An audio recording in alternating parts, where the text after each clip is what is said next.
TI साहब विनोदी दीक्षित से रिक्वेस्ट करूंगा कि वो अपने जीवन की कोई रियल घटना या कुछ ऐसा जो उनके जीवन में हुआ हो जिसने उनका जीवन बदल दिया हो, क्योंकि हमारे बीच में बैठे हुए कई लोग चाहते हैं कि हम भी पुलिस में भर्ती हो या हम भी कुछ ऐसा बड़ा ऊंचा करें। तो मैं उनसे रिक्वेस्ट करूंगा कि अपने जीवन से कोई 2 शब्द हमारे साथ शेयर करें जिससे हम लोग भी कुछ मार्गदर्शन ग्रहण करें।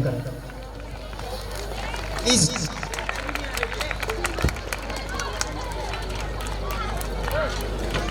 आदरणीय प्रिंसिपल साहब, झा अकेडमी के समस्त शिक्षकगण, मंच पर बैठे सभी सम्मानीय बंधुओं, बच्चों और उनके पेरेंट्स। जनरली पुलिस विभाग में बहुत सारे प्रोग्राम देखने को हमको मिलते हैं। ज़्यादातर नेताओं के, अभिनेताओं के, जहाँ भी बड़े प्रोग्राम होते हैं हम जाते हैं, लेकिन किसी मंच पे बच्चों के बीच के बैठकर जो आनंद मुझे अभी आ रहा था, छोटे छोटे बच्चे, अपना बचपन याद आ जाता है और इन प्रोग्राम में आकर बड़ा अच्छा लगता है। शायद मैं कहीं नहीं बड़े प्रोग्राम में जाता हूँ क्योंकि वहाँ ड्यूटियाँ या व्यवस्था होती है, लेकिन सर कल आए, उन्होंने कहा कि बच्चों के बीच में जाना है तो निश्चित रूप से मुझे लगा कि जाना चाहिए। और मैं बहुत व्यस्त समय हम लोगों का रहता है शाम का समय, लेकिन मेरे को बच्चों के बीच में आना था, इसलिए मैं आया। छोटे बच्चे हैं, आपके बहुत अपेक्षाएं हैं बच्चे से। अभी सर बता रहे थे कि माता पिताओं की बड़ी अपेक्षा होती है बच्चों से। अपेक्षा करना ही चाहिए। थोड़ा सा मैं सर से डिफर जाऊंगा कि निश्चित है कि उस पर उसको प्रेशराइज नहीं करें, लेकिन अपेक्षा के बिना किसी लक्ष्य को पाना भी संभव नहीं होता है। अपेक्षित लक्ष्य की तैयारी करें। तैयारी में हमें अपने बच्चों की कैपेसिटी देखना चाहिए कि वो क्या कर सकते हैं, क्या नहीं कर सकते हैं। उस हिसाब से तैयारी कराना चाहिए।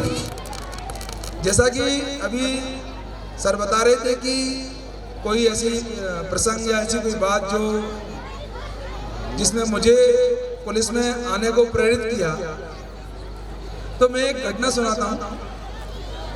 मैं 8th क्लास में पढ़ता था। उस समय उज्जैन में और ग्वालियर में पढ़ रहा था। उस समय कर्फ्यू लगा हुआ था। कर्फ्यू के दौरान बहुत बड़ी लाठीचार्ज जो आपने कुछ लोगों ने, तो बच्चों ने अभी कर्फ्यू देखा ही नहीं होगा। जो लोग बड़े लोग हैं वो जानते हैं कर्फ्यू क्या होता है। उस समय बड़ी स्थिति खराब होती है। तो कई लोग उस कर्फ्यू में बड़े परेशान हो रहे थे, घर से बाहर नहीं निकल पाते हैं। अभी भी कर्फ्यू में स्थितियां ये होती हैं। कई लोग बीमार थे, नहीं जा पा रहे थे। कई ऐसी परिस्थितियां उस समय हो रही थी। ऐसे ही जब मैं छोटा था, मैं देख रहा था कि पुलिस उस समय रोड पर रहकर कई लोगों की मदद कर रही थी या कई लोगों को डंडे वंडे मार रही थी, जैसा ही करते हैं हम लोग जब कर्फ्यू लगता है। एक बहुत बीमार आदमी को 2 सिपाही खुद अपनी मोटरसाइकिल में बिठा के जब ले गए